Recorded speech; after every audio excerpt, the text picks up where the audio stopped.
Dari kita lihat ya, berbagai zaman sangat memudahkan kita dalam menggunakan teknologi. Kadang mungkin orang itu bilang teknologi itu ribet, tapi sebenarnya bukan teknologi yang ribet, tapi bagaimana cara manusianya yang menggunakannya. Balik lagi ke kita.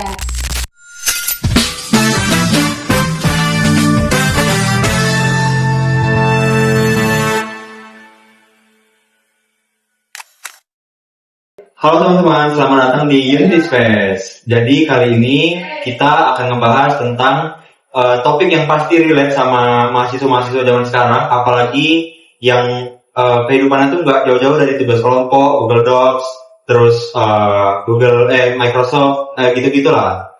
Nah, jadi kami kali ini akan ngebahas tentang kolaborasi di dunia digital bersama Kak Ralda.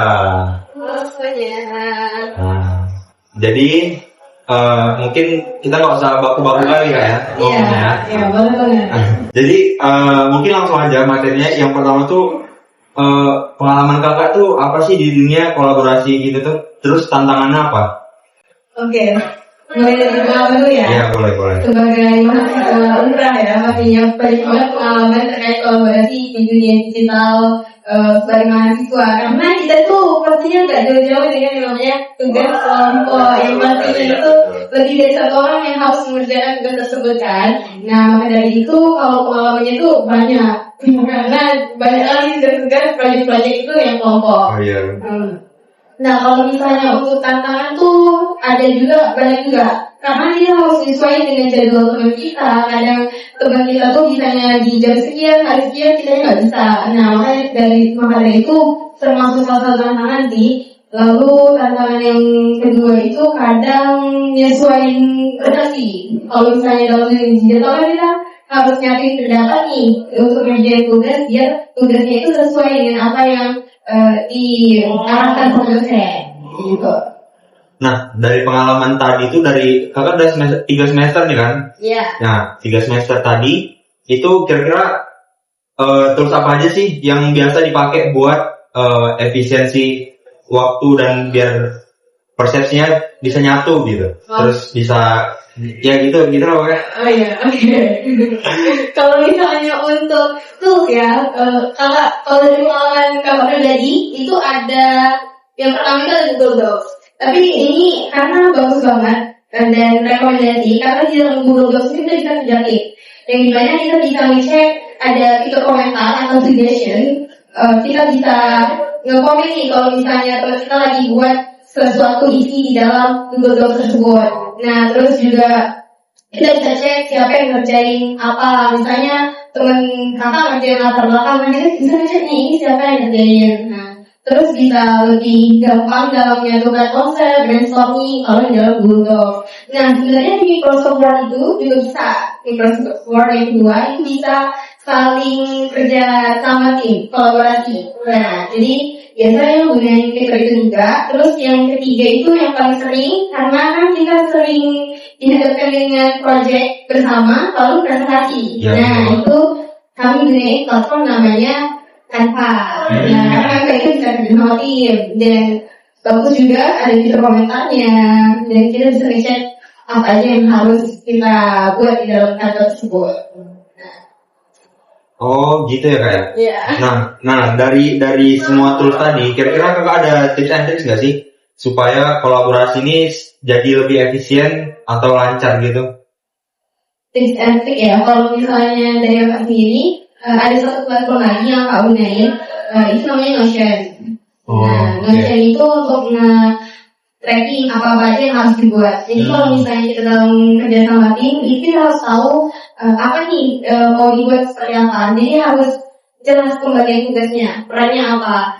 Misalnya si A ngerjain sini, si B ngerjain ini. Harus tahu ada yang koordinir, ada yang membangun kendali. Nah itu sih tips and triknya. Jadi kita nggak bisa dalam suatu kelompok itu pasti ada kayak koordinatornya. Seperti organisasi juga harus ada ketuanya. Nah, seperti itu sih. Kalau misalnya untuk yang lain lagi, tipsnya itu ya kita harus yakin persepsi tadi. Oh iya. Ya. Tadi aplikasinya apa namanya kak? Tadi aplikasinya ada di Google Docs, Microsoft Word, yang ini yang Canva, buat Notion ya. Notion. Nanti teman-teman boleh download tuh di Google Play Store ada nggak? Google Play Store ada, App Store ada juga. iOS. Oke, ada juga. Iya, itu bagus banget. Dan kalau orang pribadi sangat merekomendasikan karena di situ banyak sekali fiturnya. Misalnya kita itu kalau di Notion bisa nge-tracking, maksudnya kita harus kerjain apa nih?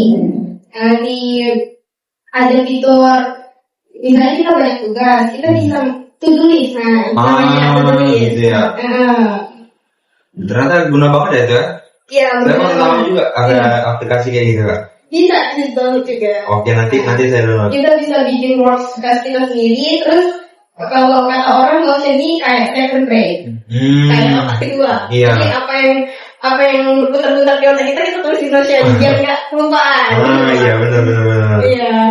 Nah, tapi kalau dipikir-pikir nih kolaborasi digital tuh juga bisa ngikut ke dunia profesional ya Kak, kayak dunia kerja gitu. Itu menurut Kakak, pandangan Kakak gimana sih? Bisa jadi kayak misalnya kolaborasi digital nih bisa jadi pintu juga buat ke dunia profesional, ke dunia kerja gitu. Kalau misalnya mau masih jadi pintu ke dunia profesional pastinya bisa banget lah. Karena kita ketika masuk ke dalam dunia kerja pastinya selalu dihadapkan dengan proyek-proyek sama orang-orang luar sama atasan kasih kita proyek, kita harus berkolaborasi nih dengan divisi A, divisi B. Nah itu pastinya harus ngebantu banget dengan platform-platform atau tools-tools yang tadi disebutkan. Berarti kolaborasi digital sama tools-tools yang tadi itu nggak cuma guna di akademik aja ya, tapi di dunia profesional juga berguna banget ya. Iya, betul banget. Terus ada nggak sih penelitian ilmiah atau membuat artikel atau jurnal gitu-gitu yang butuh kolaborasi digital? Ada tentunya. Kalau misalnya untuk dalam dunia akademik, kalau misalnya mau meneliti sesuatu, ada tools yang namanya, tapi udah asing sih, itu namanya Mendeley. Mendeley itu juga bisa kolaborasi secara digital. Jadi ada yang cari artikelnya, biasanya namanya itu group. Jadi di dalam Mendeley itu ada namanya user group. Group itu dalamnya ada berisi banyak sekali jurnal-jurnal yang bisa dilihat dan dibagikan dengan orang lain. Nah, jadi orang lain itu bisa join ke dalam grup tersebut, jadi dia bisa melihat jurnal-jurnal yang ada. Bisa citasi juga. Nah, jadi kita kan tahu nih kolaborasi kalau dulu tuh secara tradisional tuh kan. Kayak misalnya kalau misalnya ada tugas itu harus ngumpul gitu, harus ngumpul di satu tempat. Iya, betul. Nah, kira-kira menurut Kakak nih transformasinya ke digital sekarang gimana sih? Yang tadinya harus ngumpul terus sekarang digital udah bisa by phone gitu. Gimana sih transformasinya gitu? Oke, kalau sebenarnya dalam kolaborasi di dunia digital itu bukan terkait offline sama offline sih menurut kakak.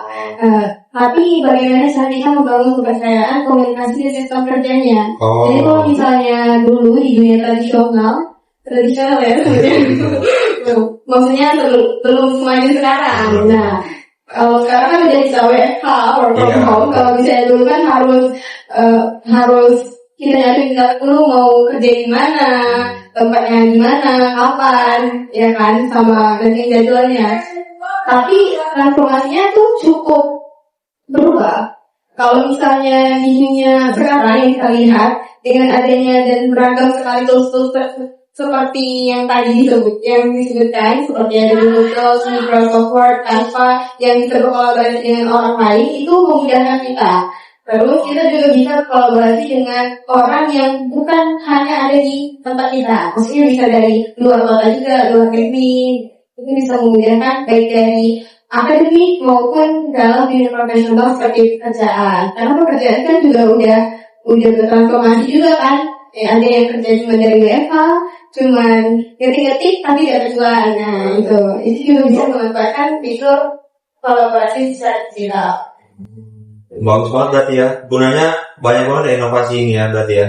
Iya, seperti yang kita lihat ya, berkembangnya zaman sangat memudahkan kita dalam menggunakan teknologi. Jadi sebenarnya bukan teknologi itu bukan yang ribet, kadang mungkin orang tuh bilang teknologi itu ribet. Iya. Tapi sebenarnya bukan teknologinya yang ribet, tapi bagaimana cara manusianya yang menggunakannya. Balik lagi ke kita itu menggunakan teknologi tersebut, mengefisienkan. Oh, gitu ya kak. Iya. Nah, ini yang terakhir nih. Menurut kakak, untuk orang yang punya keterbatasan internet atau ya kayak gitu, ada nggak sih tips dan triknya buat mengatasi masalah itu? Oke, kalau misalnya untuk keterbatasan internet ya, tips and triknya itu ya kalau misalnya mau kolaborasi digital harus memastikan dulu terkait dengan internetnya harus stabil, karena kan kolaborasi digital itu secara digital. Iya. Digital itu harus terintegrasi dengan internet. Iya. Jadi kalau misalnya tidak ada internet yang baik, mungkin bisa tunggu dulu, dan ketika internetnya udah stabil, cepat-cepat kalau ada tugas diupdate proyeknya. Iya. Mungkin itu aja sih sebenarnya pembahasan intinya. Ya, makasih buat teman-teman semua yang udah nonton dan dengerin podcast kita. Mohon maaf kalau kami semua ada salah atau salah kata atau sikap gitu. Makasih banyak buat teman-teman yang udah nonton atau dengerin podcast ini. Jangan lupa untuk stay tune terus di episode selanjutnya Unity Space. Dan bye bye. Bye-bye gini aja kayak sama-sama gitu kayak. Bye-bye. Ya, 1, 2, 3. Bye-bye. Izin.